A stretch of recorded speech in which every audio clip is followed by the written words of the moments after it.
How to hide Safari toolbar on iPhone. Hey everyone, welcome back to Take It Simple channel. In this video, I'll show you step by step on how to hide toolbar on Safari. So make sure to watch this video until the very end to understand the tutorial properly. Firstly, open Safari and you'll see the toolbar at the bottom. Look at the bottom left corner, click there to open a menu. In the menu, find and choose Hide Toolbar.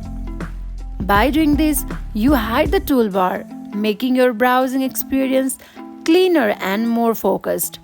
This is handy when you want a bigger view or fewer distractions on websites. If you want to bring the toolbar back, just do the same steps and select Hide Toolbar. These steps are an easy way to change how Safari looks. What do you like when you are browsing? So that wraps up this tutorial. If you have any questions about this whole process, please let me know in the comment section below. And if this video helped you out, please give it a thumbs up and subscribe to this channel for more tutorial video.